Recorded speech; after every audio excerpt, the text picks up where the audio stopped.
What's up, everybody? I'm Chase Lee reporting for DallasMovieScreenings.com, and I got another movie to review for you guys, and that would be Roma. Now, this one comes from Netflix, and it's actually directed, written, shot by, co-edited, and co-produced by Alfonso Cuarón, and he is the gentleman that has brought us the third edition of Harry Potter, so Harry Potter and the Prisoner of Azkaban. He has brought us Children of Men, Gravity, and even the movie that launched his career that I still haven't seen yet. It is on my Netflix queue. I will not even attempt to pronounce it, but it is a movie I definitely want to see. It is the one about the older woman in the love triangle with the two younger men.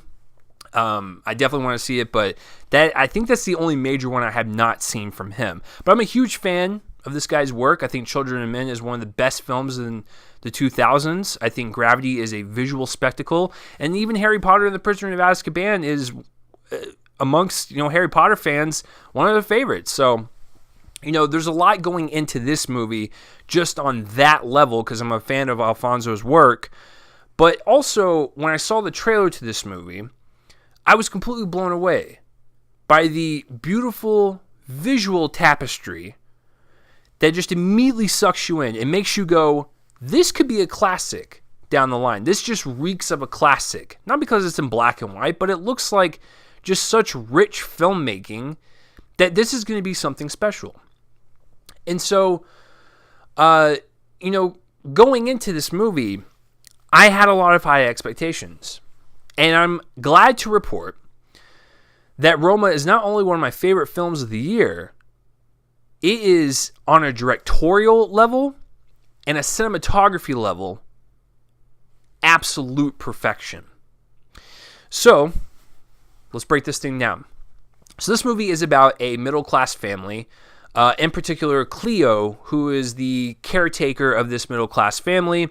It's set in the 1970s in Mexico, and we kind of see what the family is like, what the husband and wife are like a little bit, what the kids are like, and how Cleo is when she is by herself with her friends, when she's cleaning, when she's with the kids, and we just kind of see her navigate through her life. What's her work life like? What's her personal life like? And we kind of just see her journey start from this, pure innocence, and then just thrown into sometimes the darkest parts of life. But we get to see through her POV throughout the entire runtime. And so, that's kind of like the entire story. There's really nothing more to that. So what I really like about this film the most is Alfonso's ability to capture not only this authentic, grounded kind of setting of Mexico, but also making it a really personal story, because Alfonso was born in 1961. So he was, through his teenage years in the 70s when all these kind of like civil wars were breaking out. And so this felt like a passion project. This felt really personal. And you can see that kind of love letter, not only to his culture, but also to his life, to filmmaking. There was so much love and so much effort put into the filmmaking that I was just kind of blown away that he was able to direct this movie and direct these actors throughout the scenes and choreograph all these movements with the camera, and then also shoot this thing and have this kind of like rich, beautiful look of Mexico that it just, every shot is just perfection, whether it's, a tracking shot from side to side, a pan shot, or a dolly shot, a wide shot of the mountains. It's so rich in detail, and I think the black and white really does help, not only with the time period, but also just really capture that extra level of richness you would want in this type of movie. So it's a really beautiful looking movie. It is immaculate, no question about that. But I think through the direction of his eyes and his experiences that he grew up with, you can definitely see that through the characters. Now, a lot of people will see this as a very mundane film of characters just kind of, very slowly, doing their daily activities, and it could seem boring to some people, but I found the mundaneness of these people's activities to be more realistic and more grounded and more emotionally investive to what this character does, not only in her work life, but like I said, her personal life. There was just this authenticity to it that was really palpable. It was unique.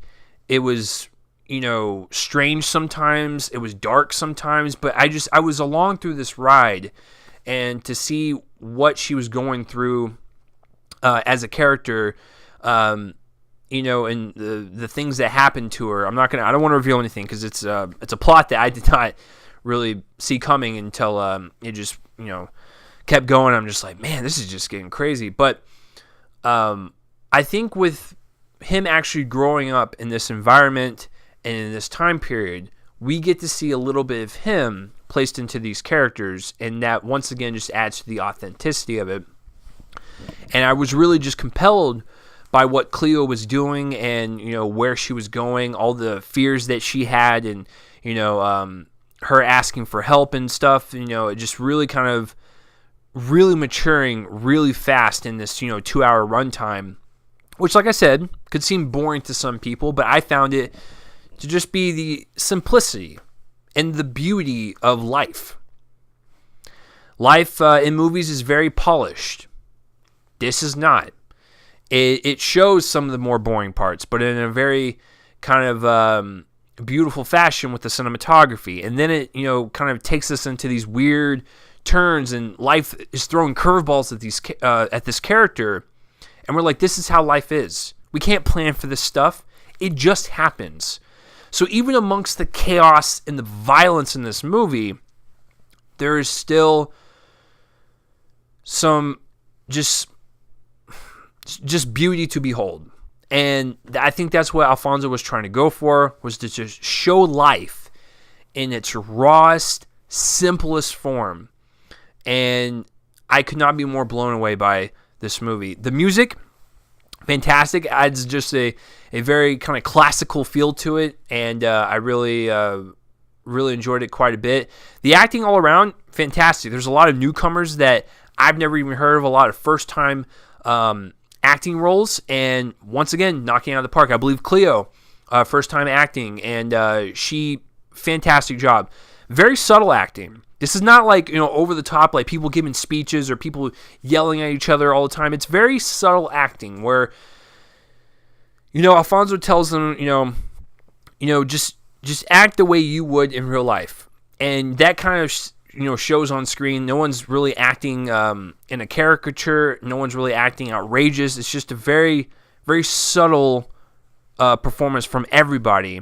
And that's what, once again, adds to the authenticity of it. So, Roma is an experience.